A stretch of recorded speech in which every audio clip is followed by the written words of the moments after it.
Hello friends, मैं हूं संजय। जैसे कि आपको मालूम होगा, CTET दिसंबर 2021 एग्जामिनेशन जो था वो ऑनलाइन मोड में कंडक्ट किया गया ओवर 23 डेज। तो इस वीडियो में हम 5 जनवरी ऑफ 2022 को जो पेपर 1 कंडक्ट किया गया था उसमें से 30 CDP क्वेश्चन सॉल्व करेंगे, क्योंकि 23 डिफरेंट वर्जन्स ऑफ पेपर 1 है इस एग्जाम से और हर एक सब्जेक्ट के 30 क्वेश्चन होते हैं। तो इन टोटल हम 690 क्वेश्चन सॉल्व करेंगे पर सब्जेक्ट। और ये सारे वीडियोज़ आपको इंग्लिश और हिंदी दोनों वर्जन्स में मिल जाएंगे हमारे चैनल में। अगर आप मैजिक एग्जाम के यूट्यूब चैनल पे जाते हो और इस डाउन एरो पर क्लिक करते हो और मेनू में प्लेलिस्ट सेलेक्ट करते हो तो आपको सेपरेट प्लेलिस्ट मिल जाएंगे सारे सीरीज़ के, जहाँ पे आपको ये वीडियोस आसानी से मिल जाएंगे। दिए गए ऑप्शंस में से कौन सा एक ऑप्शन है जो कि एक एग्जाम्पल है of using gross motor skills. अब मोटर स्किल्स जो है वो दो तरह के होते हैं, ग्रॉस मोटर स्किल्स और फाइन मोटर स्किल्स। जब भी हम कुछ फाइन काम करते हैं, बारीक काम करते हैं, डेलिकेट काम करते हैं, जहाँ पे हम अपने फिंगर्स या फिर अपने टोस का इस्तेमाल करते हैं, तो वो फाइन मोटर स्किल्स के एग्जाम्पल होते हैं। जैसे कि पेंटिंग, राइटिंग, कटिंग, जहाँ पे हम अपने फिंगर्स का इस्तेमाल करते हैं।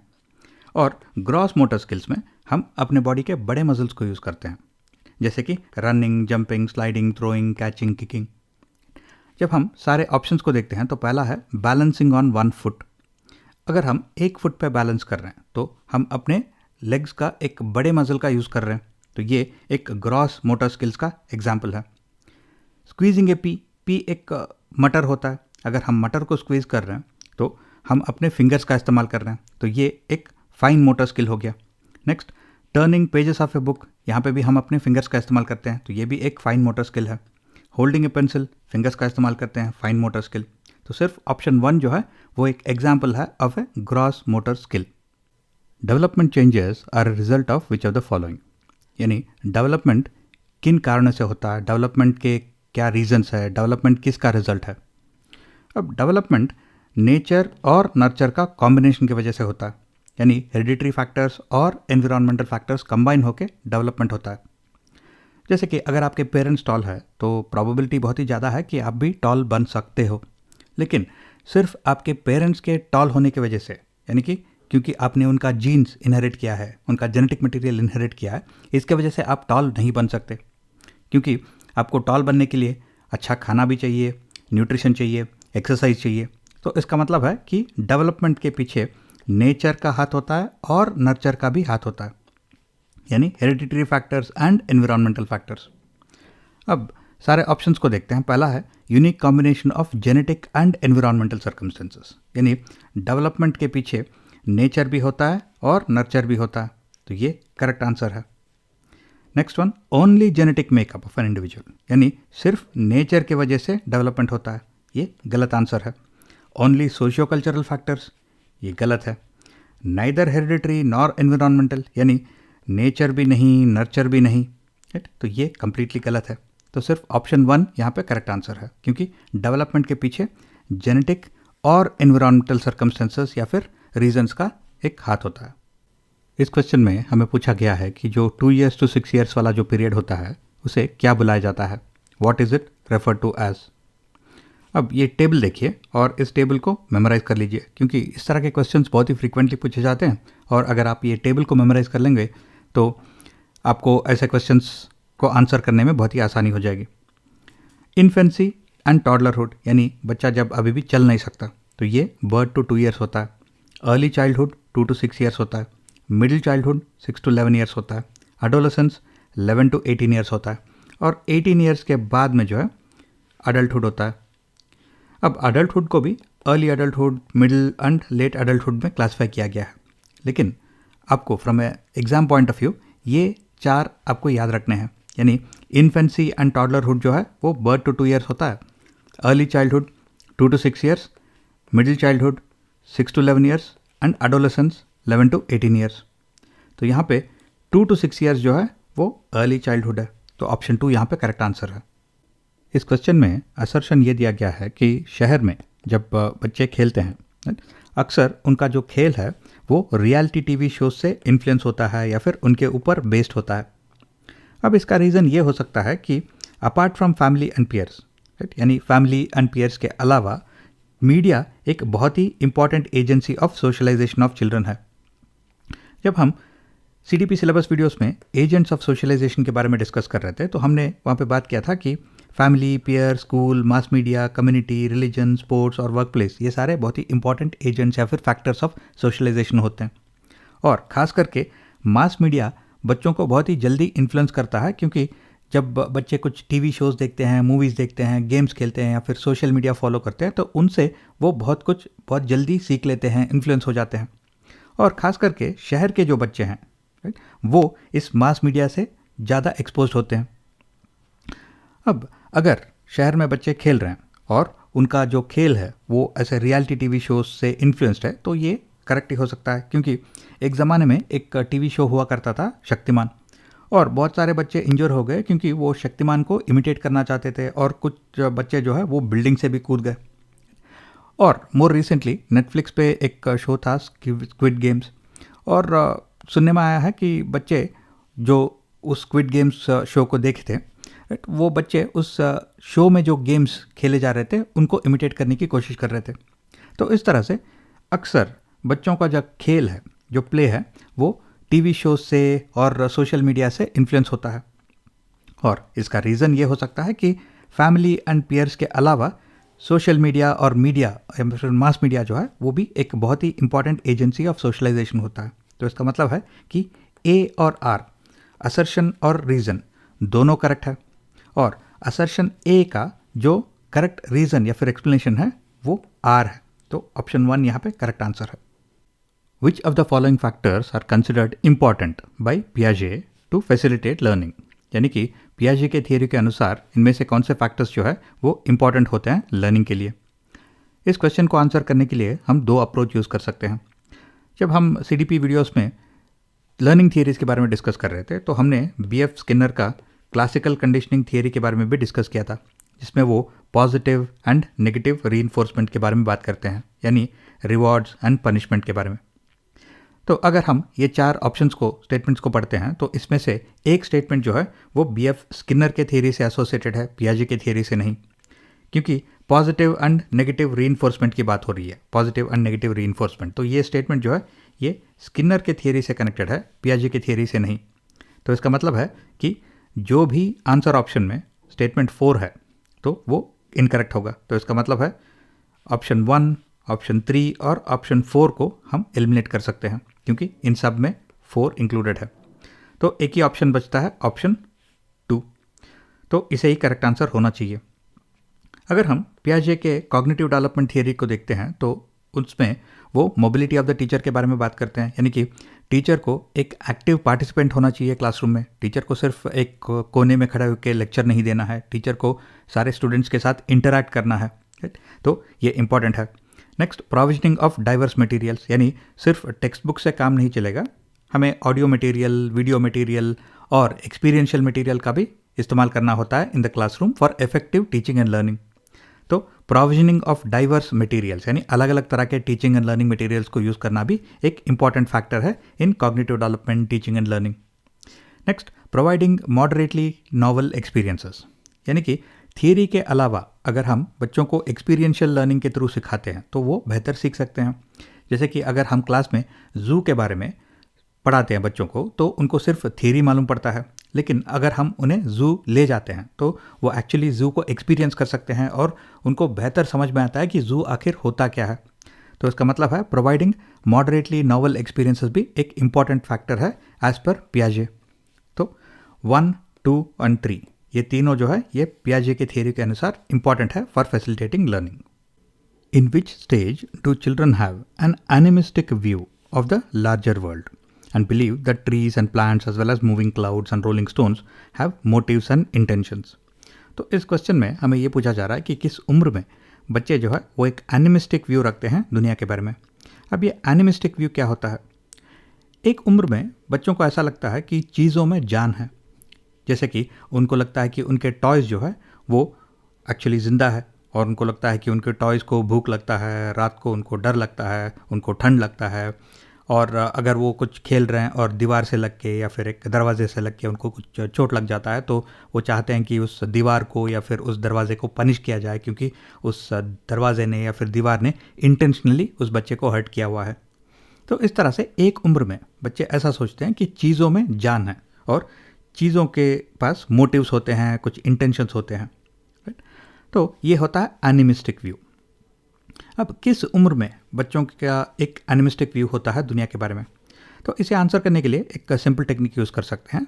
पियाजे के अगर 4 stages of intellectual and cognitive development को देखते हैं तो पहला है सेंसरी मोटर स्टेज, जो कि है बर्थ टू अराउंड 2 ईयर्स। फिर प्री ऑपरेशनल स्टेज, जो कि around 1.5 to 2 years to the age of 7 years. फिर होता है कॉन्क्रीट ऑपरेशनल स्टेज, जो कि 7 to 11 ईयर्स होता है। फिर फॉर्मल ऑपरेशनल स्टेज, जो कि एडोलेसेंस टू अडल्टहुड होता है। अब जब बच्चा एडोलेसेंट बन जाता है या फिर अडल्ट बन जाता है, तब तो वो ऐसा नहीं सोचेगा कि चीज़ों में जान है, राइट। तो ये यहाँ पे बच्चा कंप्लीटली मैच्योर हो गया है, तो ये आंसर नहीं हो सकता। नेक्स्ट, कॉन्क्रीट ऑपरेशनल स्टेज, यानी बच्चे जब 7 to 11 ईयर्स के बीच में हैं, तो तब भी वो काफ़ी मैच्योर होते हैं और उन्हें मालूम है कि चीज़ों में जान नहीं होता है, राइट। तो ये भी आंसर नहीं हो सकता। और सेंसरी मोटर स्टेज, यानी बर्थ से अप टू 2 ईयर्स, तो इस एज में बच्चे अभी भी बहुत ही छोटे हैं, राइट। और वो शायद ठीक से बोल भी नहीं पाते, तो क्या वो एनिमिस्टिक व्यू रखते हैं नहीं रखते हैं, ये हम ठीक से जान नहीं पाएंगे और ये भी करेक्ट आंसर नहीं हो सकता, क्योंकि यहाँ पे बच्चे बहुत ही छोटे हैं, राइट। तो एक ही ऑप्शन बचता है, वो है प्री ऑपरेशनल स्टेज, यानी कि बच्चे जब अराउंड 2 ईयर्स टू 7 ईयर्स के बीच में हैं, तो वो एक एनिमिस्टिक व्यू रखते हैं दुनिया के बारे में, जब वो ये सोचते हैं कि चीज़ों में भी जान है। तो करेक्ट आंसर है प्री ऑपरेशनल स्टेज। दिए गए ऑप्शंस में से किसके थियरी में लैंग्वेज का एक बहुत ही इंपॉर्टेंट रोल है in the cognitive development of children, यानी किसके थियरी में ये माना जाता है कि लैंग्वेज एक बहुत ही इंपॉर्टेंट फैक्टर होता है बच्चों के कॉग्निटिव डेवलपमेंट में। अब लैंग्वेज ये वर्ड देखते ही आपको समझ लेना चाहिए कि यहाँ पे लेव वाइगॉट्स्की की बात हो रही है, क्योंकि वाइगॉट्स्की की थियरी में social factors, cultural factors and linguistic factors, इन तीनों को बहुत ही इंपॉर्टेंट माना जाता है for the cognitive development of children. तो लेव वाइगॉट्स्की यहाँ पे करेक्ट आंसर है। According to Vygotsky, children learn by which of the following, यानी वाइगॉट्स्की के अनुसार बच्चे किस तरह से सीखते हैं। तो यहाँ पे हमें 4 ऑप्शन दिए गए हैं और वाइगॉट्स्की का नाम सुनते ही आपको एस, सी और एल के बारे में सोचना चाहिए, यानी social factors, cultural factors and linguistic factors. तो अगर हम चारों ऑप्शंस को देखते हैं तो लास्ट वाला ऑप्शन जो है वो स्टिमुलस रेस्पॉन्स कनेक्शन की बात कर रहा है। तो ये स्टिमुलस रेस्पॉन्स कनेक्शन जो है वो थॉर्नडाइक का थियरी है। और striving for rewards and avoiding punishments, अब ये रिवॉर्ड्स एंड पनिशमेंट्स जो है वो स्किनर का थियरी है। और ऑप्शन 1 बोल रहा है हैविंग कॉम्पिटिशन्स। अब CBL यानी कॉम्पिटिशन बेस्ड लर्निंग जो है वो वाइगॉट्स्की का थियरी नहीं है। तो हमारे पास सिर्फ एक ही ऑप्शन बचता है, ऑप्शन 2, जो कि इंटरैक्शन विद पीयर्स है, यानी कि बच्चे जब उनके हम उम्र के बच्चों के साथ इंटरैक्ट करते हैं, पीयर्स के साथ, क्लासमेट्स के साथ इंटरैक्ट करते हैं, तो उसके थ्रू वो कुछ सीखते हैं। तो यहाँ पे सोशल फैक्टर्स की बात हो रही है, तो ऑप्शन 2 करेक्ट आंसर है। एक चाइल्ड सेंटर्ड क्लासरूम में बच्चों के बारे में दिए गए स्टेटमेंट्स में से कौन सा स्टेटमेंट करेक्ट है। चाइल्ड सेंटर्ड क्लासरूम के बारे में हमने CDP सिलेबस वीडियो में डिस्कस किया हुआ था और वहाँ पे हमने देखा कि बच्चा जो है वो at the centre of the teaching learning process होता है, यानी teacher, curriculum, projects and activities, community, family, location and timings, facilities, इन सब का फोकस जो है वो बच्चे पे होता है। और ये बच्चा भी सिर्फ पैसिवली बैठ के वहाँ पे सुन नहीं रहा है, बच्चा भी एक्टिवली पार्टिसिपेट कर रहा है in the teaching learning process, in the construction of knowledge. तो एक चाइल्ड सेंटर्ड क्लासरूम में क्या बच्चा सिर्फ एक पैसिव इमिटेटर है? नो। क्या बच्चा सिर्फ ब्लैक बोर्ड से आंसर्स कॉपी कर रहा है? नो। क्या बच्चा सिर्फ एक पैसिव लिसनर है? नो। एक चाइल्ड सेंटर्ड क्लासरूम में बच्चा एक्टिवली एंगेज्ड है in the construction of knowledge. तो ये करेक्ट स्टेटमेंट है। इस क्वेश्चन में हमें 4 ऑप्शन दिए गए हैं और हमें आइडेंटिफाई करना है कि इनमें से कौन सा ऑप्शन जो है वो एक करेक्टली मैच्ड पेयर है। तो जो 4 ऑप्शंस यहाँ पे दिए गए हैं उसका फर्स्ट पार्ट जो है वो Kohlberg stages of moral development में से एक स्टेज का नाम है और सेकंड पार्ट जो है वो उस स्टेज का मीनिंग है। तो हमें आइडेंटिफाई करना है कि इनमें से कौन से ऑप्शन में नेम और उसका मीनिंग करेक्टली मैच्ड है। पहला है पनिशमेंट एंड ओबीडियंस ओरिएंटेशन। तो ये कोलबर्ग के स्टेजेस ऑफ मॉरल डेवलपमेंट में लोएस्ट लेवल पे आता है। यहाँ पे बच्चा जो भी काम कर रहा है या फिर जो भी डिसीजन ले रहा है, मॉरल डिसीजन ले रहा है, वो सिर्फ इस बेसिस पे ले रहा है कि क्या मुझे ये करने से कोई पनिशमेंट मिलेगा या फिर रिवॉर्ड मिलेगा। तो यहाँ पे बच्चा कोई लॉ और रूल्स के बारे में नहीं सोच रहा, वो सिर्फ पनिशमेंट और रिवॉर्ड के बारे में सोच रहा है। तो ये करेक्टली मैच्ड नहीं है। Next, good boy good girl orientation. तो ये स्टेज में बच्चे जो हैं वो कोई भी काम करने से पहले ये देख रहे हैं कि क्या मुझे ये करने से अप्रूवल मिलेगा या फिर रिकग्निशन मिलेगा फॉर बीइंग नाइस, यानी क्या मुझे गुड बॉय या फिर गुड गर्ल का रिकग्निशन मिलेगा। तो ये करेक्टली मैच्ड है। Next, law and order orientation. तो इस स्टेज में जो भी लोग डिसीजन ले रहे हैं, जो भी लोग काम कर रहे हैं, तो वो इस बेसिस पे कर रहे हैं कि क्या मुझे लॉ और रूल्स जो अप्लीकेबल है क्या मुझे अलाउ करते हैं ये काम करने के लिए या फिर ये काम करने से मुझे मना करते हैं। राइट। तो यहाँ पे जो व्यक्ति है वो कोई एथिकल प्रिंसिपल्स के बारे में नहीं सोच रहा है, सिर्फ law and rules and order के बारे में सोच रहा है। तो ये भी करेक्टली मैच नहीं है। और फाइनली, सोशल कॉन्ट्रैक्ट ओरिएंटेशन। इस स्टेज में जो व्यक्ति है वो ये सोच रहा है कि अगर मुझे इस समाज में रहना है, इस सोसाइटी में रहना है, तो मुझे किस तरह के बिहेवियर्स अपनाने होंगे और किस तरह के जो रूल्स है, सेल्फ रूल्स है, मुझे फॉलो करने होंगे। राइट। तो यहाँ पे सोशल कॉन्ट्रैक्ट ओरिएंटेशन में सोशल इंटरेक्शंस और सोशल रिलेशनशिप्स के बारे में व्यक्ति सोच रहा है। वो फिजिकल कॉन्सिक्वेंसेस के बारे में नहीं सोच रहा है। फिजिकल कॉन्सिक्वेंसेस जो है वो punishment and obedience orientation level पे आते हैं। राइट। तो सोशल कॉन्ट्रैक्ट ओरिएंटेशन में फिजिकल कॉन्सिक्वेंसेस के बारे में वो पर्सन नहीं सोच रहा है, तो ये भी करेक्टली मैच नहीं है। तो सिर्फ ऑप्शन 2 यानी कि good boy good girl orientation stage में जो बच्चा है वो अप्रूवल या फिर रिकग्निशन चाहता है फॉर बीइंग नाइस, तो ये करेक्टली मैच्ड है। हार्वर्ड गार्डनर के थ्योरी के अनुसार किस तरह का इंटेलिजेंस जो है वो एक व्यक्ति को एबिलिटी देता है कि अलग अलग तरह के फ्लोरा और फौना के ब्यूटी को वो अप्रिशिएट कर सके। अब पहले तो ये फ्लोरा और फौना क्या होता है। फ्लोरा यानी प्लांट्स एंड ट्रीज, फौना यानी एनिमल्स। तो जब हम हार्वर्ड गार्डनर का थियरी ऑफ मल्टीपल इंटेलिजेंसेस देखते हैं तो नेचुरलिस्टिक इंटेलिजेंस यानी जो व्यक्ति नेचर स्मार्ट है, तो वो अलग अलग तरह के स्पीशीज़ के फ्लोरा और फौना के ब्यूटी को वो अप्रिशिएट कर सकता है, उनको समझ सकता है। तो यहाँ पे करेक्ट आंसर है नेचुरलिस्टिक इंटेलिजेंस। स्पेशल इंटेलिजेंस नहीं, म्यूजिकल नहीं, इंटरपर्सनल भी नहीं है। नेशनल एजुकेशन पॉलिसी 2020 इनमें से किसको रेकमेंड करता है। जब हम CTET सिलेबस सीरीज़ में लास्ट वीडियो में NEP और NCF के बारे में डिस्कशन कर रहे थे, तो वहाँ पे हमने देखा कि दोनों डॉक्यूमेंट जो है वो मल्टीलिंग्वलिज्म को प्रमोट करते हैं और वहाँ पे ये रेकमेंड किया गया है कि एट अर्ली ईयर्स बच्चों को अपने लोकल लैंग्वेज में या फिर अपने मदर टंग में सिखाया जाना चाहिए। और दोनों डॉक्यूमेंट्स का ये कहना है कि अगर हम बच्चों को एक से ज़्यादा लैंग्वेज सिखाते हैं यानी मल्टीलिंग्वलिज्म, तो बच्चों का कॉग्निटिव डेवलपमेंट जो है वो बेहतर होता है। तो ये दोनों डॉक्यूमेंट जो है वो मोनोलिंग्वलिज्म यानी एक ही लैंग्वेज को रिकमेंड नहीं करते और ये स्टैंडर्डाइजेशन ऑफ करिकुलम की भी बात नहीं कर रहे हैं या फिर स्टैंडर्डाइजेशन ऑफ असेसमेंट की बात नहीं कर रहे हैं। ये दोनों डॉक्यूमेंट जो है वो मल्टीलिंग्वलिज्म की बात कर रहे हैं। एक टीचर का ये मानना है, एक परसेप्शन है या फिर एक धारणा है कि बॉयज़ जो है वो ज़्यादा इंटेलिजेंट होते हैं, ज़्यादा रिस्क टेकिंग होते हैं और गर्ल्स जो है वो ओबीडियंट होते हैं और सिंसियर होते हैं। तो इस परसेप्शन के बेसिस पे, इस धारणा के बेसिस पे, इस बिलीफ के बेसिस पे वो बच्चों को अकॉर्डिंगली ट्रीट करता है। तो ये इनमें से किसका एग्जाम्पल है। अब ये जो टीचर का परसेप्शन है, धारणा है कि बॉयज़ हमेशा ज़्यादा इंटेलिजेंट होते हैं और रिस्क टेकिंग होते हैं, क्या ये स्टेटमेंट हमेशा करेक्ट है? नहीं। क्या गर्ल्स हमेशा ओबीडियंट होते हैं, सिंसियर होते हैं? नहीं। तो इसका मतलब है कि ये सिर्फ टीचर का एक परसेप्शन है और ये परसेप्शन बॉयज़ और गर्ल्स यानी जेंडर के बेसिस पे है। तो ये जेंडर बायस का एक एग्जाम्पल है। ये जेंडर कॉन्स्टेंसी का एग्जाम्पल नहीं है, जेंडर इक्विटी का एग्जाम्पल नहीं है और जेंडर इक्वालिटी का भाई एग्जाम्पल नहीं है। ये सिर्फ जेंडर बायस का एग्जाम्पल है। इस क्वेश्चन में असर्शन ये है कि टीचर्स को अलग अलग तरह के यानी एक wide variety of assessment tools इस्तेमाल करने चाहिए for assessing children.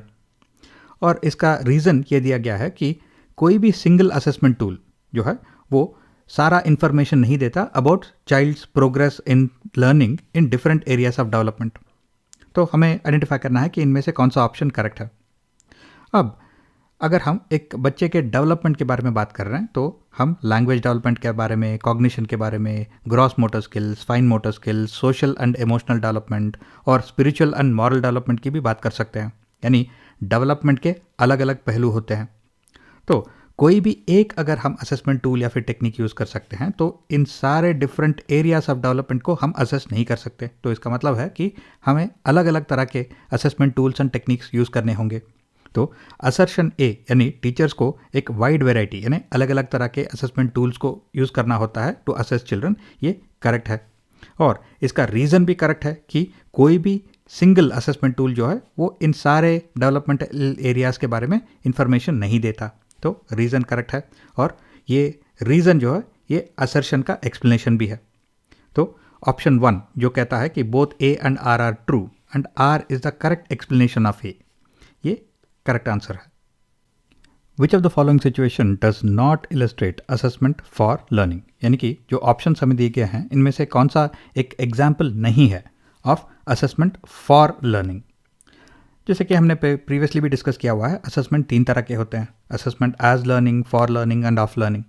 Assessment as learning जो है वो यूजुअली टीचिंग लर्निंग प्रोसेस में ही इंक्लूडेड होता है, जैसे कि कोई कुछ छोटे क्वेश्चंस है या फिर मैच द फॉलोइंग है जो लेसन में ही इंक्लूडेड है।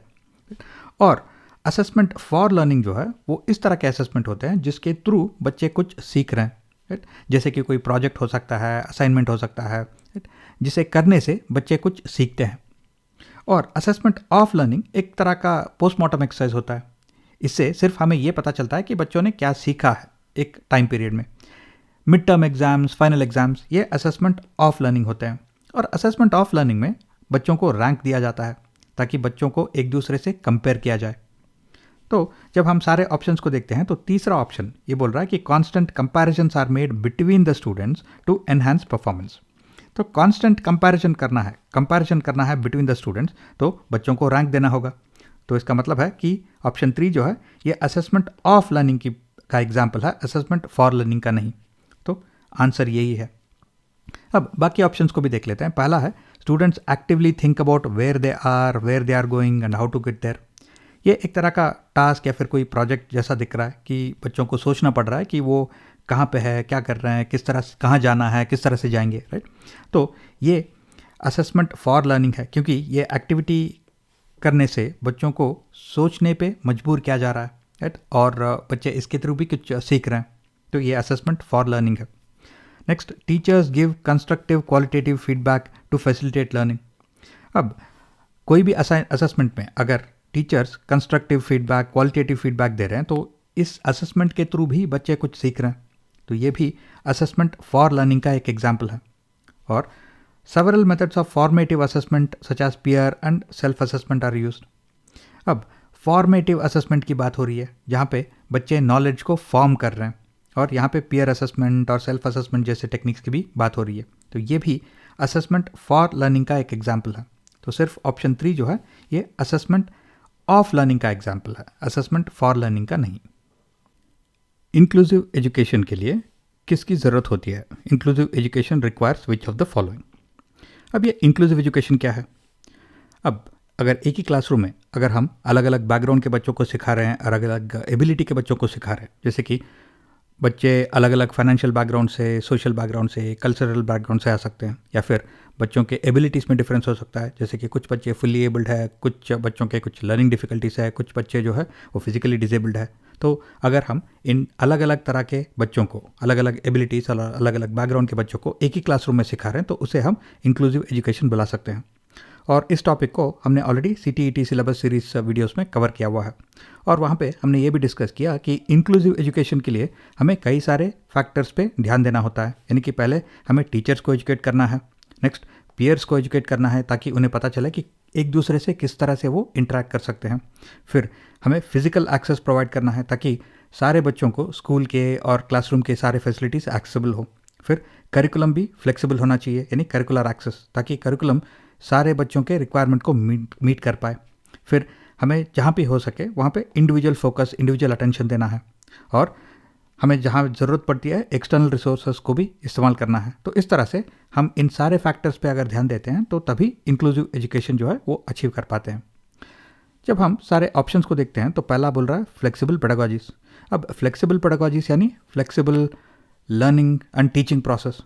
तो अगर फ्लेक्सिबल टीचिंग प्रोसेस को हमें इम्प्लीमेंट करना है तो पहले तो हमें टीचर्स को एजुकेट करना है और करिकुलम भी फ्लेक्सिबल होना चाहिए। तो इसका मतलब है कि फ्लेक्सिबल पेडागॉजी जो है वो एक एब्सोल्यूट रिक्वायरमेंट है फॉर इंक्लूसिव एजुकेशन। तो ये करेक्ट आंसर होना चाहिए। Next, inaccessible building.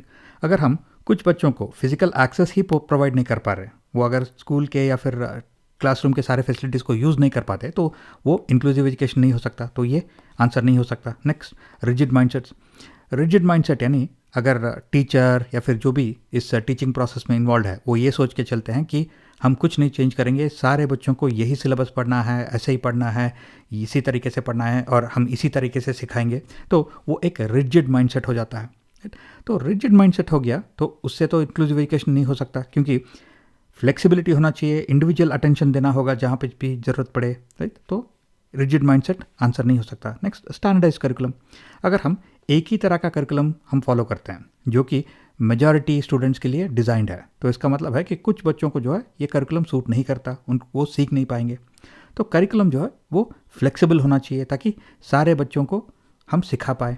तो स्टैंडर्डाइज करिकुलम भी एक इंक्लूसिव एजुकेशन का रिक्वायरमेंट नहीं है। तो इंक्लूसिव एजुकेशन के लिए फ्लेक्सिबल पेडागोजीज एब्सोल्युटली एसेंशियल है और बाकी ऑप्शंस जो है वो इनकरेक्ट है।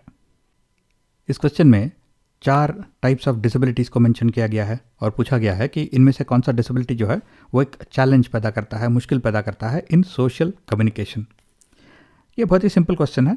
लास्ट वाला है लोकोमोटर डिसेबिलिटी, यानी कि अगर बच्चे के पैर में कुछ डिसेबिलिटी है, उसके हाथों में डिफ़िकल्टी है, यानी लोकोमोटर डिसेबिलिटी, तो इससे सोशल कम्युनिकेशन में ज़्यादा चैलेंज नहीं होना चाहिए, क्योंकि जहाँ तक बच्चा बात कर सकता है, सुन सकता है, तो सोशल कम्युनिकेशन में ज़्यादा चैलेंज नहीं होना चाहिए, तो ये आंसर नहीं हो सकता। Next, dysgraphia. ग्राफ यानी राइटिंग। अब अगर बच्चे को लिखने में तकलीफ़ है तो इससे शायद चैलेंजेस इन सोशल कम्युनिकेशन हो सकते हैं, लेकिन क्योंकि वो वर्बली भी कम्युनिकेट कर सकता है, तो शायद ये कंप्लीटली करेक्ट आंसर नहीं है। हाँ, यहाँ पे आर्ग्यू कर सकते हैं कि बच्चे को अगर लिखने पे तकलीफ है और लिख के ही कम्युनिकेट करना है तो ये भी एक चैलेंज पैदा कर सकता है इन सोशल कम्युनिकेशन, लेकिन यहाँ पे हमें बेस्ट ऑप्शन चुनना है, तो डिसग्राफिया को हम इग्नोर करते हैं। Next, dyscalculia. कैलकुलिया, कैलकुलेटर, यानी यहाँ पे बच्चे को मैथमेटिक्स में डिफ़िकल्टी है, कैलकुलेशंस में डिफ़िकल्टी है, तो इससे सोशल कम्युनिकेशन में ज़्यादा चैलेंज नहीं होना चाहिए। तो एक ही ऑप्शन बचता है ऑटिज़म। अब ऑटिज़म या फिर ऑटिज़म स्पेक्ट्रम डिसऑर्डर जो है, इसमें बच्चे को सोशल कम्युनिकेशन में, सोशल इंटरेक्शंस में जो है चैलेंजेस हो सकते हैं, उसको डिफ़िकल्टी हो सकता है, तो यहाँ पे करेक्ट आंसर है autism. Which of the following helps in inclusion of learners from disadvantaged and deprived groups?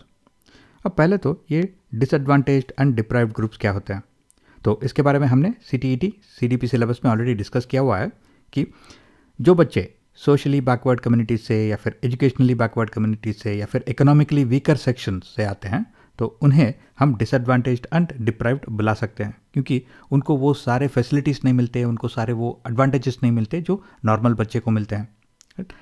और अगर हम इन डिसएडवांटेज्ड और डिप्राइव्ड ग्रुप से आने वाले लर्नर्स को रेगुलर टीचिंग लर्निंग प्रोसेस में इंक्लूड करना चाहते हैं, यानी कि इंक्लूजन, तो इनमें से कौन सा फैक्टर जो है वो इम्पॉर्टेंट है, कौन सा फैक्टर इस इंक्लूजन के लिए मदद करता है। लास्ट वाला है standardise testing.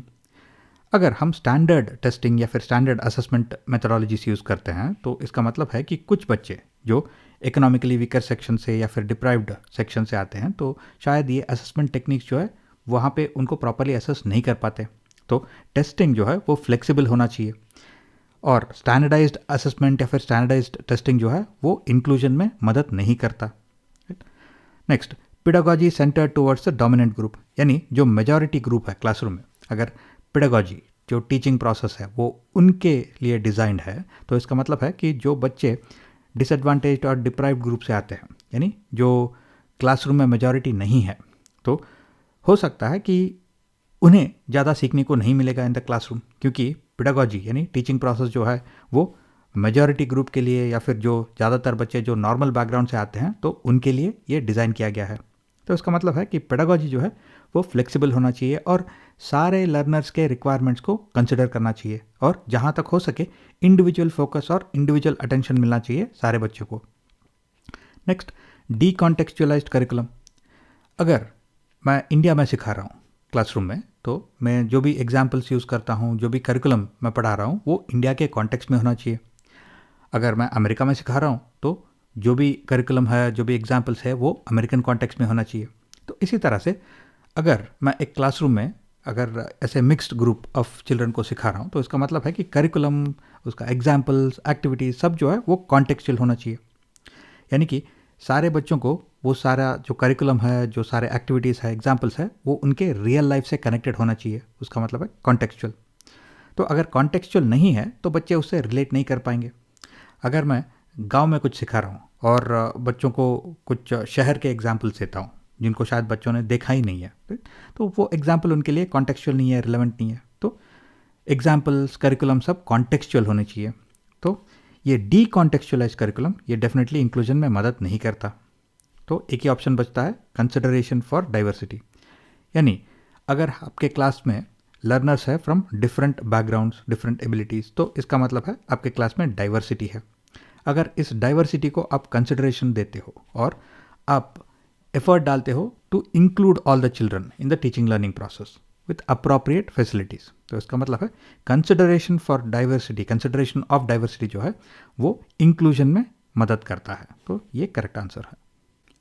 Provision of multiple modes of representation of content will help in inclusion of who among the following. अब ये क्वेश्चन बहुत ही सिंपल है, बस आपको ये समझना है कि इस क्वेश्चन में पूछा क्या जा रहा है। राइट, आपके क्लासरूम में आप कुछ कंटेंट यूज़ करते हो, जो करिकुलम यूज़ करते हो, printed material, audio material, video material, activities, तो वो होता है content that you are going to use in the classroom. अब इस कंटेंट को अब मल्टीपल मोड्स में अगर आप प्रोवाइड करते हो तो वो किसकी मदद करता है।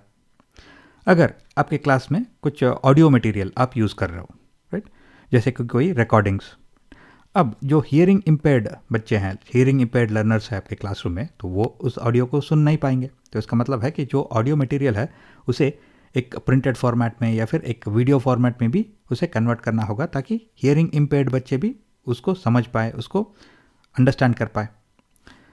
और अगर आपके क्लासरूम में कुछ विजुअल मटेरियल, वीडियो जैसा मटेरियल यूज़ कर रहे हो, प्रिंटेड मटेरियल यूज़ कर रहे हो, तो उसे भी कस्टमाइज़ करना चाहिए फॉर विजुअली इम्पेयर्ड स्टूडेंट्स। यानी कि उसे ऑडियो फॉर्मेट में भी कन्वर्ट करना चाहिए। उस अगर प्रिंटेड मटेरियल है तो वो ब्रेल फॉर्मेट में होना चाहिए ताकि जो विजुअली इम्पेयर्ड चिल्ड्रन है वो भी उस मटेरियल को समझ सकते हैं। नेक्स्ट, अगर आपके क्लास में जो भी कंटेंट आप इस्तेमाल कर रहे हो तो वो कंटेंट जो है वो कस्टमाइजेबल होना चाहिए for children with learning difficulties. Right, अगर किसी को डिस्कैल्कुलिया है, अगर किसी को डिसलेक्सिया है, तो ये मटेरियल जो भी आप यूज़ कर रहे हो उनके लिए भी कस्टमाइज करना चाहिए। राइट, और जो भी एक्टिविटीज़ आप क्लासरूम में कंडक्ट कर रहे हो तो आपको इस तरह से उन्हें डिज़ाइन करना चाहिए कि बच्चे जिनको लोकोमोटर डिफ़िकल्टी है, यानी कि चलने में या फिर चीज़ें हैंडल करने में अगर कोई डिफ़िकल्टी है उनको, तो उन्हें भी उन एक्टिविटीज़ में पार्टिसिपेट करना चाहिए। तो इसका मतलब है एक्टिविटीज़ को सारे बच्चों को मद्देनज़र रख के डिज़ाइन करना चाहिए। तो अगर आप कंटेंट को मल्टीपल मोड्स में प्रोवाइड करते हो तो वो किसकी मदद करता है इन इंक्लूजन। तो students with hearing impairment, students with visual impairment, students with learning difficulties and students with locomotor difficulties, ये इन सब टाइप्स ऑफ स्टूडेंट्स को वो मदद करता है if you provide in multiple modes. तो इसका मतलब है कि आंसर जो है वो 1, 2, 3 एंड 4 है। Which of the following is a correctly matched pair of appropriate accommodation strategy for inclusion of students with specified disability. यानी कि यहाँ पे हमें 4 ऑप्शंस दिए गए हैं। इन ऑप्शंस में जो पहला पार्ट है वो एक स्पेसिफिक डिसेबिलिटी है या फिर एक डिफ़िकल्टी है, और जो दूसरा पार्ट है हर एक ऑप्शन का वो एक तरह का स्ट्रैटेजी है जिसके थ्रू एक डिसेबिलिटी को एड्रेस किया जा सकता है। तो हमें आइडेंटिफाई करना है कि कौन सा पेयर जो है वो करेक्टली मैच्ड है। यानी कि अगर एक लर्नर को इस तरह का डिसेबिलिटी या फिर डिफ़िकल्टी है तो अगर हम उसे इस तरह का फैसिलिटी देते हैं तो क्या उससे हम उसकी मदद कर सकते हैं। तो हमें आइडेंटिफाई करना है कि कौन सा पेयर जो है वो करेक्टली मैच्ड है। लास्ट वाला बोल रहा है विजुअल इम्पेयरमेंट, यानी एक लर्नर को ठीक से दिखता नहीं है, अगर हम उसे पिक्चर बुक्स देते हैं तो क्या इससे कुछ मदद कर सकते हैं, क्योंकि अगर उसे दिखता ही नहीं है तो पिक्चर बुक्स तो उसकी मदद नहीं कर सकते ना, तो ये करेक्ट आंसर नहीं हो सकता। नेक्स्ट, हियरिंग इम्पेयरमेंट, यानी एक बच्चे को ठीक से सुनाई नहीं देता, अगर हम उसे ऑडियो टेप्स या फिर ऑडियो मटेरियल देते हैं तो इससे तो उसका कुछ ज़्यादा फ़ायदा होने वाला नहीं है क्योंकि उसे तो सुनाई नहीं देता, तो ये भी करेक्ट आंसर नहीं हो सकता। फिर अगर एक बच्चे को डिसलेक्सिया है या फिर डिस्ग्राफिया है तो उस बच्चे को पढ़ने में और लिखने में जो है तकलीफ़ होता है, तो इसका मतलब है कि अगर उसे हम लेंथी असाइनमेंट्स, रिटर्न असाइनमेंट्स बनाने को बोलते हैं तो इससे हम उसकी मदद नहीं कर रहे हैं, उसकी ज़िंदगी और भी डिफ़िकल्ट बना रहे हैं, तो ये करेक्ट पेयर नहीं हो सकता। डिसकैलकुलिया यानी एक बच्चे को कैलकुलेशंस में थोड़ा डिफ़िकल्टी है, मैथमेटिक्स में डिफ़िकल्टी है, अगर उस बच्चे को हम एक कैलकुलेटर देते हैं तो वो दूसरे बच्चों के साथ क्लासरूम में पार्टिसिपेट कर सकता है, वो उस कैलकुलेटर को यूज़ करके जो प्रॉब्लम्स है वो क्लासरूम में सॉल्व कर सकता है। तो इसका मतलब है डिसकैलकुलिया को हम एड्रेस कर सकते हैं कुछ हद तक बाय प्रोवाइडिंग ए कैलकुलेटर। तो ये करेक्टली मैच्ड पेयर है। In early grades which of the following approaches is preferable for the teaching learning process, यानी अर्ली ग्रेड्स यानी छोटे बच्चों को अगर हम सिखा रहे हैं कुछ, तो इनमें से कौन सा जो टीचिंग लर्निंग प्रोसेस है वो बेस्ट होता है। अब पहला है इमिटेशन विदाउट अंडरस्टैंडिंग। अगर बच्चे कुछ चीज़ को बस इमिटेट कर रहे हैं, राइट, वो सिर्फ उसे सीख रहे हैं, उसे प्रैक्टिस कर रहे हैं और उसको समझने की कोशिश नहीं कर रहे हैं, तो इमिटेशन विदाउट अंडरस्टैंडिंग, ये टीचिंग लर्निंग प्रोसेस जो है ये ठीक नहीं है, क्योंकि बच्चों को समझ में तो कुछ नहीं आ रहा है, वो बस उसको इमिटेट कर रहे हैं। Next, passive listening. अगर बच्चे क्लासरूम में बैठ के सिर्फ पैसिवली लिसन कर रहे हैं, यानी टीचर जो है वो एक कोने से लेक्चर दे रहे हैं और बच्चे सिर्फ उस लेक्चर को सुन रहे हैं, बच्चों का कोई एक्टिव पार्टिसिपेशन नहीं है क्लासरूम में, तो बच्चे जो है बहुत ही जल्द बोर हो जाएंगे और क्लास में फोकस नहीं करेंगे, अटेंशन नहीं दे पाएंगे। तो इसका मतलब है कि पैसिव लिसनिंग जो है ये डेफिनेटली एक अच्छा टीचिंग लर्निंग प्रोसेस नहीं है। और रोट मेमोराइजेशन यानी किसी भी चीज़ को बिना समझे मेमोराइज करना यानी रट्टा मारना, ये rote memorization at any level teaching learning के लिए ठीक नहीं है। तो एक ही ऑप्शन बचता है, लर्निंग बाय डूइंग, तो यही करेक्ट आंसर है। जैसे कि if I hear I forget, if I see I remember, if I do I understand, यानी अगर मैं कोई भी चीज़ सुनता हूँ तो बहुत ही जल्द मैं उसे भूल जाऊँगा, अगर मैं कोई भी चीज़ देखता हूँ तो उसे मैं ज़्यादा देर तक मैं उसे याद रखूँगा, अगर मैं कोई चीज़ बाय डूइंग यानी अगर मैं करता हूँ तो मैं उस चीज़ को बेहतर समझ पाऊँगा। तो इसका मतलब है कि लर्निंग बाय डूइंग जो है वो एक अच्छा अप्रोच होता है for the teaching learning process at any level. यहाँ पे एक असर्शन दिया गया है कि participation in the social life of the school is significant for learning to occur, यानी लर्निंग के लिए स्कूल के सोशल लाइफ में पार्टिसिपेट करना भी बहुत ही एक ज़रूरी एक्टिविटी होता है। अब जो रीज़न दिया गया है वो ये है कि learning is primarily A social activity, यानी लर्निंग एक सोशल एक्टिविटी है। तो अब हमें यहाँ पे कौन सा ऑप्शन करेक्ट है वो चूज़ करना है। अगर आपको वाइगॉट्स्की का थ्योरी याद है तो वो SCL की बात करते हैं, यानी कि सोशल फैक्टर्स, कल्चरल फैक्टर्स और लिंग्विस्टिक फैक्टर्स, और उनके अनुसार सोशल इंटरेक्शंस जो है वो बहुत ही इंपॉर्टेंट होते हैं for the cognitive development of a child. और अगर हम कोई भी पॉपुलर एक्सेप्टेड लर्निंग थियरी को देखते हैं तो उन सब में एक कॉमन एग्रीमेंट यह है कि लर्निंग जो है वो एक सोशल एक्टिविटी होता है, यानी एक बच्चा सोशल इंटरेक्शंस के थ्रू बहुत कुछ सीखता है। और स्कूल में जब बच्चा जो है वो टीचर से इंटरेक्ट करता है, अपने पीयर से, अपने क्लासमेट से, सीनियर से, जूनियर से, जब वो इंटरेक्ट करता है तो वो बहुत कुछ सीख सकता है। तो participation in the social life of the school, जहाँ पे वो दूसरे लोगों के साथ इंटरेक्ट कर सकता है, तो ये बहुत ही सिग्निफिकेंट होता है फॉर लर्निंग।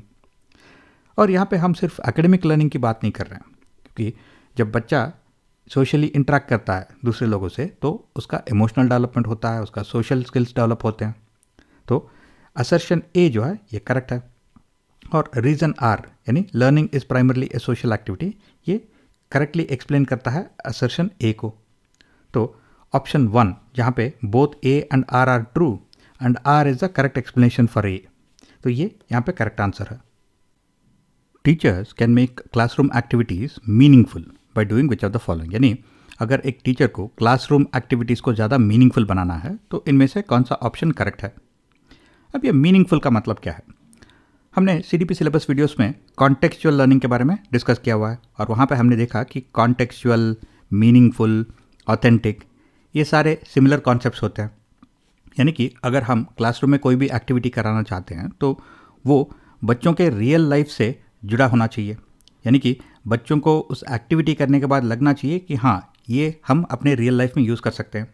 जैसे कि अगर हम करेंसी के बारे में कुछ, मनी के बारे में कुछ एक्टिविटी करवाते हैं, तो अगर हम बच्चों को कुछ पैसा दे के एक दुकान से कुछ खरीदने को बोलते हैं तो वो एक्टिविटी जो है वो अपने रियल लाइफ से जोड़ सकते हैं, क्योंकि रियल लाइफ में भी हम दुकान जाके पैसे दे के कुछ खरीदते हैं और वो एक्सपीरियंस वो अपने रियल लाइफ में यूज़ कर सकते हैं। तो जो मीनिंगफुल टास्क्स होते हैं वो ऑथेंटिक होते हैं, यानी वो रियल टास्क होते हैं, और वो कॉन्टेक्चुअल होते हैं, यानी वो बच्चों के रियल लाइफ से जुड़े हुए होते हैं। अब अगर हम सारे ऑप्शंस को देखते हैं तो पहला है dividing the classroom activities into disconnected chunks.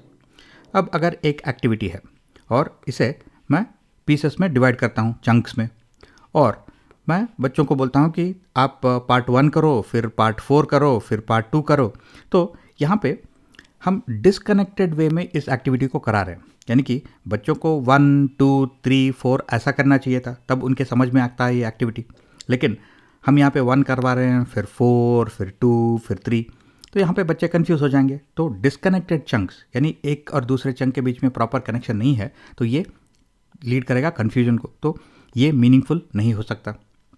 Giving ambiguous instructions about them, ambiguous यानी अनक्लियर या फिर कंफ्यूजिंग। अगर बच्चों को हम एम्बिगुअस या फिर कंफ्यूजिंग इंस्ट्रक्शन देंगे कोई भी एक्टिविटी करने के लिए, तो ये भी कंफ्यूजिंग होगा, तो ये मीनिंगफुल नहीं हो सकता।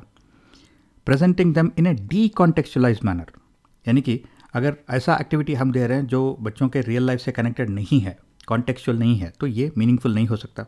जैसे कि अगर क्लासरूम में मैं फ्रूट्स के बारे में सिखा रहा हूँ, तो मैं अगर बनाना एज ए एग्जाम्पल यूज़ करता हूँ, तो ये कॉन्टेक्चुअल है, क्योंकि सारे बच्चे जो है वो इस फ्रूट को देखते हैं और इसको उन्होंने टेस्ट भी किया होगा, तो बनाना एक कॉन्टेक्चुअल एग्जाम्पल है। लेकिन अगर मैं ड्रैगन फ्रूट को यूज़ करता हूँ एज एन एग्जाम्पल, तो बहुत सारे बच्चों को शायद मालूम भी नहीं है कि ये ड्रैगन फ्रूट होता क्या है। तो जो भी एग्जाम्पल्स, जो भी एक्टिविटीज़ हम करवा रहे हैं इन द क्लासरूम, वो कॉन्टेक्चुअल होना चाहिए, मीनिंगफुल होना चाहिए। तो presenting them in a decontextualise manner, यानी बिना कॉन्टेक्स्ट के अगर कोई भी एक्टिविटी कराना है तो ये मीनिंगफुल नहीं हो सकता। लास्ट वाला ऑप्शन है situating them in A authentic context, यानी कि जो एक्टिविटी है वो एक रियल लाइफ सिनेरियो से जुड़ा हुआ है, ऑथेंटिक यानी रियल, ट्रूथफुल। तो situating the classroom activities in A authentic context, तो ये करेक्ट आंसर है, ये इस एक्टिविटी को ज़्यादा मीनिंगफुल बनाता है। Which of the following pedagogical practices do not contribute positively in the teaching learning process? यानी कि यहाँ पे 4 pedagogical practices को लिस्ट किया गया है, तो इनमें से कौन सा प्रैक्टिस है जो टीचिंग लर्निंग प्रोसेस को पॉजिटिवली कंट्रीब्यूट नहीं करता, यानी कौन सा जो pedagogical प्रैक्टिस है वो टीचिंग लर्निंग प्रैक्टिस के लिए सही नहीं है। अब पहला है curriculum adaptation as per needs. अगर आप करिकुलम को अडेप्ट कर रहे हो बच्चों के नीड के अनुसार, तो ये डेफिनेटली हेल्पफुल होता है in the teaching learning process. Experiential learning for students, अगर बच्चे हैंड्स ऑन लर्निंग के थ्रू, लर्निंग बाय डूइंग, यानी कुछ एक्सपेरिमेंटल मोड में या फिर एक्सपीरियंशियल लर्निंग के थ्रू कुछ सीख रहे हैं, तो ये डेफिनेटली बेहतर है for teaching learning process. Innovation in the curricular planning, यानी जब आप करिकुलम को प्लान कर रहे हो, तो अगर उसमें न्यू टेक्निक्स, न्यू नॉलेज अगर आप इंक्लूड कर रहे हो, राइट, तो इनोवेशन यूज़ कर रहे हो, तो ये भी एडवांटेज होता है फॉर टीचिंग लर्निंग प्रोसेस। लेकिन rigid exam centre teaching strategies, यानी अगर आपका जो टीचिंग लर्निंग प्रोसेस है उसका मेन एम ये है कि बच्चों को एग्ज़ाम क्लियर करना है, क्या उनको समझ में आता है सब्जेक्ट, नहीं आता है, उसको आप ज़्यादा इंपॉर्टेंस नहीं दे रहे हो, आपका जो मेन फोकस है वो है टू क्लियर एग्ज़ाम्स, तो ये एक अच्छा टीचिंग लर्निंग प्रोसेस नहीं हो सकता। तो विच of the following pedagogical practices does not contribute positively in teaching learning process, वो है rigid exam centred teaching strategies, जहाँ पे आप एग्जाम को ज़्यादा इंपॉर्टेंस दे रहे हो। तो इस क्वेश्चन का आंसर ऑप्शन 4 है। यहाँ पे असर्शन ये है कि a teacher should connect content to be taught with the students daily life experiences, यानी जो भी हम क्लासरूम में कंटेंट सिखा रहे हैं वो स्टूडेंट्स के डेली लाइफ एक्सपीरियंसेस से जुड़ा हुआ होना चाहिए, कनेक्टेड होना चाहिए। और इसका रीज़न ये दिया गया है कि बच्चे जब स्कूल को आते हैं तो ऑलरेडी उनके पास कुछ वैल्यूएबल लाइफ एक्सपीरियंसेस है, यानी उन्होंने ऑलरेडी कुछ चीज़ों को एक्सपीरियंस किया हुआ है, या फिर कुछ ऐसे चीज़ होंगे जो वो आगे जाके एक्सपीरियंस करेंगे। तो जो भी आप उन्हें क्लास में सिखा रहे हो वो अगर उनके रियल लाइफ ज़िंदगी से अगर जुड़ा हुआ है तो वो ज़्यादा मीनिंगफुल होता है, कॉन्टेक्चुअल होता है, ऑथेंटिक होता है। तो असर्शन ए जो है ये करेक्ट है, और जो रीज़न आर दिया गया है ये असर्शन का करेक्ट एक्सप्लेनेशन है। तो इसका मतलब है कि option 1 both A and R are true and R is the correct explanation of A, ये करेक्ट आंसर है। इस क्वेश्चन में हमें 4 ऑप्शंस दिए गए हैं, हमें आइडेंटिफाई करना है कि इन ऑप्शंस में से कौन सा प्रोसेस यूज़ करके लर्नर्स खुद अपने लर्निंग को एवेल्युएट कर सकते हैं और खुद अपने अंडरस्टैंडिंग को चेक कर सकते हैं। अब ऐसे क्वेश्चंस में हम एलिमिनेशन स्ट्रैटेजी यूज़ कर सकते हैं, जैसे कि लास्ट वाला ऑप्शन है रोट मेमोराइजेशन यानी रट्टा मारना। अगर कोई भी चीज़ को हम बिना समझे मेमोराइज कर लेते हैं, याद कर लेते हैं, तो उसे रोट मेमोराइजेशन कहते हैं। तो रोट मेमोराइजेशन के थ्रू ना तो हम एवेल्युएशन कर सकते हैं, ना खुद अपने अंडरस्टैंडिंग को चेक कर सकते हैं, तो ये करेक्ट आंसर नहीं हो सकता। नेक्स्ट, फॉरगेटिंग यानी भूल जाना। अगर कोई भी चीज़ को हम भूल रहे हैं तो भूलने के थ्रू हम एवेल्युएशन भी नहीं कर सकते, हम अपने अंडरस्टैंडिंग को भी चेक नहीं कर सकते, तो ये भी आंसर नहीं हो सकता। इमिटेशन यानी नकल उतारना, इसके थ्रू भी हम एवेल्युएशन नहीं कर सकते और खुद अपने अंडरस्टैंडिंग को चेक भी नहीं कर सकते, तो ये भी करेक्ट आंसर नहीं हो सकता। तो सिर्फ एक ऑप्शन बचता है, वो है मेटाकॉग्निशन। तो करेक्ट आंसर यही होना चाहिए। अब मेटाकॉग्निशन का मतलब है खुद अपने थिंकिंग के बारे में, अपने लर्निंग प्रोसेस के बारे में अगर आप सोच रहे हो तो उसे हम मेटाकॉग्निशन बुलाते हैं। यानी मेटाकॉग्निशन कॉग्निशन से भी एक लेवल ऊपर है। जैसे कि अगर आपको कोई भी एक चीज़ सीखना है तो वो सीखने का प्रोसेस यानी लर्निंग प्रोसेस शुरू करने से पहले अगर आप बैठ के थोड़ा सोचते हो कि मुझे क्या सीखना है, मुझे क्यों सीखना है, किस तरह से मैं इसको सीख सकता हूँ, किस तरह से मैं इसे प्रैक्टिस कर सकता हूँ, कौन सा most effective way of learning होगा, तो इस तरह से आप अपने खुद के थिंकिंग प्रोसेस के बारे में, अपने खुद के लर्निंग प्रोसेस के बारे में अगर आप सोचते हो और सोचने के बाद अगर लर्निंग शुरू करते हो तो उसे हम मेटाकॉग्निशन बुला सकते हैं। तो यहाँ पे करेक्ट आंसर है मेटाकॉग्निशन। इस क्वेश्चन में हमें पूछा जा रहा है कि बच्चों में मिसकॉन्सेप्शंस क्या अबनॉर्मल होते हैं, क्या एटिपिकल होते हैं, नेचुरल होते हैं या फिर रेयर होते हैं। CTET सिलेबस वीडियोस में हमने अल्टरनेटिव कॉन्सेप्शंस के बारे में डिस्कस किया था और अल्टरनेटिव कॉन्सेप्शंस में प्री कॉन्सेप्शंस हो सकते हैं, मिसकॉन्सेप्शंस हो सकते हैं और क्वाजी कॉन्सेप्शंस हो सकते हैं। तो अल्टरनेटिव कॉन्सेप्शंस जिनमें मिसकॉन्सेप्शंस इंक्लूडेड है वो बहुत ही कॉमन होते हैं बच्चों में। तो इस क्वेश्चन का आंसर है कि मिसकॉन्सेप्शन अमॉन्ग चिल्ड्रन अबनॉर्मल नहीं होते, एटिपिकल नहीं होते और रेयर भी नहीं होते। मिसकॉन्सेप्शंस जो है वो बहुत ही नेचुरल होते हैं और कॉमन होते हैं। तो करेक्ट आंसर है option 3। A student experiencing learned helplessness is likely to do which of the following। यानी अगर एक स्टूडेंट learned helplessness एक्सपीरियंस कर रहा है तो उसका बिहेवियर किस तरह का होगा। अब ये learned helplessness क्या होता है। कुछ दिनों पहले मैंने एक वीडियो देखा था जहाँ पे एक कुत्ते को घर के बाहर गार्डन में बंद करके रखते थे और उसके पीछे एक ग्लास डोर जो है वो क्लोज करके रखते थे। तो जब भी कुत्ते को अंदर आना था तो किसी को जाके वो दरवाज़ा खोलना था। अब कुछ दिनों के बाद कुत्ता ये बिलीव करने लगता है कि ये ग्लास डोर जो है वो हमेशा बंद रहता है और जब तक कोई आके इस दरवाजे को नहीं खोलता मैं अंदर नहीं आ सकता। अगर कभी कभी दरवाज़ा खुला भी छोड़ दिया तो भी कुत्ता अंदर नहीं आता, क्योंकि वो अभी भी ये बिलीव करता है कि दरवाज़ा बंद है और जब तक कोई आके ऐसा एक्टिंग नहीं करता दरवाज़ा खोलने जैसा तो तब तक वो अंदर नहीं आता था। तो इसे बोलते हैं लर्न्ड हेल्पलेसनेस। यानी कुत्ता ये सोचने लगा है कि वो हमेशा एक हेल्पलेस सिचुएशन में है जब तक कि कोई आके उसकी मदद नहीं करता। इसी तरह से अगर मैं एक एग्ज़ाम अटेम्प्ट करता हूँ और पहली बार फेल हो जाता हूँ, दूसरी बार फेल हो जाता हूँ, तीसरी बार, चौथी बार भी फेल हो जाता हूँ, तो पांचवी बार शायद मैं उस एग्ज़ाम को अटेम्प्ट भी नहीं करूँगा, क्योंकि मुझे शायद ऐसा लगता है कि कितना भी मैं एफर्ट डाल लूँ इस एग्ज़ाम में तो मैं फेल ही हो जाऊँगा, तो मुझे ये एग्ज़ाम लिखना ही नहीं है। तो ये एक लर्न्ड हेल्पलेसनेस का सिचुएशन है। यानी कि मैं एक नेगेटिव तरह से सोच रहा हूँ और ऐसा मेरा बिलीफ है कि मैं इस एग्ज़ाम को क्लियर ही नहीं कर सकता। तो अगर मैं एक लर्न्ड हेल्पलेसनेस सिचुएशन में हूँ तो क्या मैं एंथुजियाज्म दिखाऊंगा इन लर्निंग? नो। क्या मैं मास्टरी ओरिएंटेड गोल्स के ऊपर फोकस करूँगा? नहीं। क्या मैं परफॉर्मेंस ओरिएंटेड गोल्स के ऊपर फोकस करूँगा? नहीं। जब मुझे ऐसा लगता है कि मुझे कितना भी एफर्ट डालूँ मैं इस एग्ज़ाम में फ़ेल ही हो जाऊँगा तो मैं उस एग्ज़ाम से ही विड्रॉ कर लूँगा। तो विड्रॉइंग फ्रॉम लर्निंग एक्टिविटीज़ जो है लर्न्ड हेल्पलेसनेस का एक इफेक्ट हो सकता है। तो करेक्ट आंसर है withdraw from learning activities. Which of the following is an example of intrinsic motivation. यानी दिए गए ऑप्शंस में से कौन सा ऑप्शन एग्जाम्पल है इंट्रिंसिक मोटिवेशन का। अब CTET सिलेबस सीरीज़ वीडियोस में हमने मोटिवेशन के बारे में डिस्कस किया हुआ है और वहाँ पे हमने देखा कि मोटिवेशन दो तरह के हो सकते हैं, intrinsic motivation and extrinsic motivation.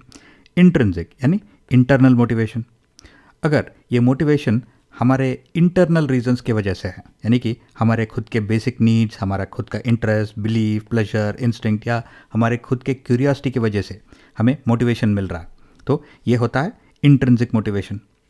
Extrinsic motivation यानी एक्सटर्नल फैक्टर्स की वजह से, जैसे अगर हम किसी और का अप्रिसिएशन एक्सपेक्ट कर रहे हैं, या फिर हम किसी तरह का रिकग्निशन को एक्सपेक्ट कर रहे हैं, या फिर हम मनी एक्सपेक्ट कर रहे हैं, या फिर अगर कोई भी काम हम सिर्फ इसलिए कर रहे हैं क्योंकि हमें पनिशमेंट अवॉइड करना है, या फिर रेसिप्रोसिटी की वजह से, यानी मैं तुम्हारे लिए कुछ करूँगा तुम मेरे लिए कुछ करोगे। तो ये सारे जो फैक्टर्स हैं ये एक्सटर्नल फैक्टर्स होते हैं। तो इंट्रिंसिक मोटिवेशन जो है वो हमारे खुद के अंदर से आता है, इंटरनल होता है, और एक्सट्रिंसिक मोटिवेशन जो है वो एक्सटर्नल फैक्टर्स की वजह से होता है। अब अगर हम ऑप्शंस को देखते हैं तो लास्ट वाला है studying to get praise of parents. तो यहाँ पे हम अप्रिसिएशन को चाहते हैं पेरेंट्स के थ्रू, राइट। तो ये हुआ एक्सट्रिंसिक या फिर external motivation. Participating in a sport to win an award, award यानी रिकग्निशन, तो ये भी एक एक्सटर्नल मोटिवेशन या फिर एक्सट्रिंसिक मोटिवेशन हो गया। Drawing a picture to win a cash prize, यानी यहाँ पे हम रिकग्निशन या फिर मनी एक्सपेक्ट कर रहे हैं, तो ये भी एक एक्सट्रिंसिक मोटिवेशन हो गया। Learning a new language out of interest, यानी खुद के इंटरेस्ट की वजह से अगर हम एक नया लैंग्वेज सीखते हैं तो ये मोटिवेशन जो है ये हमारे अंदर से आ रहा है, हमारे खुद के इंटरेस्ट से आ रहा है, तो ये इंट्रिंसिक या फिर इंटरनल मोटिवेशन का एक एग्जाम्पल है। इस क्वेश्चन में हमें पूछा जा रहा है कि दिए गए ऑप्शंस में से कौन सा एक ऑप्शन है जो कि एक एनवायरमेंटल फैक्टर है जो लर्निंग को इम्पैक्ट करता है या फिर लर्निंग को अफेक्ट करता है। तो CTET CDP सिलेबस वीडियोस में हमने फैक्टर्स कंट्रीब्यूटिंग टू लर्निंग के बारे में डिस्कस किया हुआ है, और वहाँ पे हमने देखा कि कुछ पर्सनल फैक्टर्स होते हैं और कुछ एनवायरमेंटल फैक्टर्स होते हैं जो कि लर्निंग को अफेक्ट कर सकते हैं, इम्पैक्ट कर सकते हैं। तो एटीट्यूड जो है वो एक इंटरनल या फिर पर्सनल फैक्टर है, मोटिवेशन एक पर्सनल फैक्टर है, पर्सनालिटी ट्रेट्स वो भी एक पर्सनल फैक्टर है, स्कूल जो है वो एक फिजिकल फैक्टर है जो कि एनवायरमेंटल फैक्टर्स के नीचे आता है, राइट। तो स्कूल एक एनवायरमेंटल फैक्टर है जो लर्निंग को इम्पैक्ट करता है या फिर अफेक्ट करता है। तो ऑप्शन 4 यहाँ पे करेक्ट आंसर है। और इसी के साथ हम इस वीडियो को कंक्लूड करेंगे। अगर आपके कुछ क्वेश्चंस या फिर फीडबैक है तो नीचे कमेंट सेक्शन में डाल दीजिए, और मैं आपसे फिर से मिलता हूँ बहुत ही जल्द अगले वीडियो में। Till then take care, stay safe.